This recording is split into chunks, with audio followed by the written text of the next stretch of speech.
Há 66 anos, nascia aquela que seria reconhecida como o berço da uva Itália no Brasil. Estou falando da nossa querida cidade Ferraz de Vasconcelos. Uma cidade acolhedora, amiga, reconhecida por alguns como o portal de entrada do Alto Tietê e conhecida no Brasil inteiro como o berço da uva Itália no Brasil. Mas a história não para por aqui. Temos que escrever a nova história. Os próximos 4, 8, 10, 12, 30, 60 anos. Só que dessa vez será escrita por mim e por você. E qual a história que nós queremos deixar para as próximas gerações? Uma coisa tem que ser dita. Temos que fazer muito mais para que essa cidade seja reconhecida como a cidade do desenvolvimento, como a cidade daquele povo que acredita e que a cada vez sonha em voar mais alto.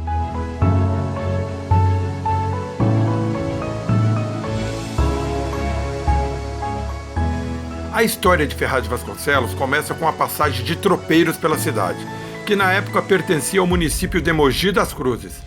Esses tropeiros levavam alimentos, lenhas e carvão da região para São Paulo, e outros passavam por aqui vindos do Rio de Janeiro, naquela época a capital do Império.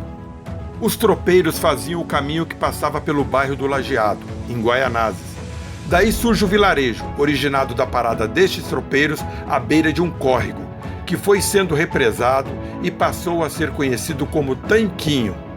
O bairro do Tanquinho era a parada dos tropeiros, que vinham da capital do Império, lembra? O Rio de Janeiro, rumo a São Paulo.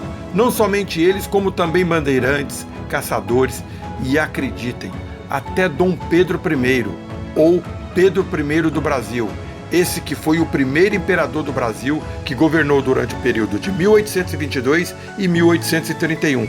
Aliás, foi ele quem declarou a independência do Brasil em 7 de setembro de 1822 e ortogou a primeira Constituição em 1824. Portanto, o que conhecemos hoje como o bairro do Tanquinho foi o início da criação da nossa cidade, no ano de 1953, há exatos 66 anos.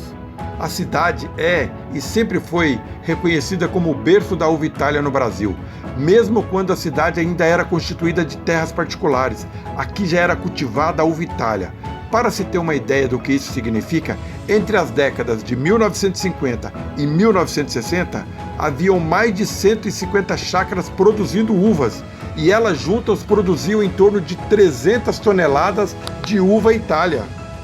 Mas foi graças a políticas equivocadas e a políticos sem visão administrativa que nessas últimas décadas essa identidade cultural de Ferraz de Vasconcelos se perdeu e hoje está quase morrendo, na UTI. Isso porque, infelizmente, atualmente restaram poucos produtores da uva Itália na cidade, mesmo sendo a nossa cidade conhecida e reconhecida como sendo a primeira a produzir a uva Itália no Brasil.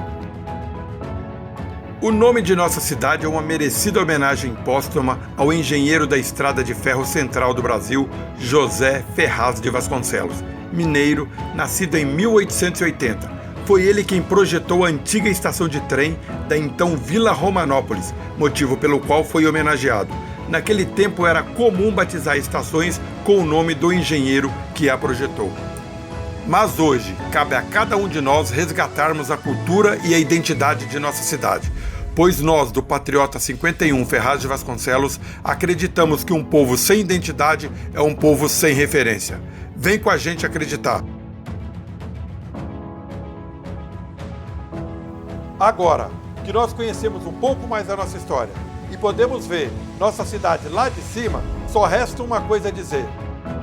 Ferraz de Vasconcelos, berço da uva Itália no Brasil. Nossos parabéns. Deus possa abençoar poderosamente essa cidade e este povo.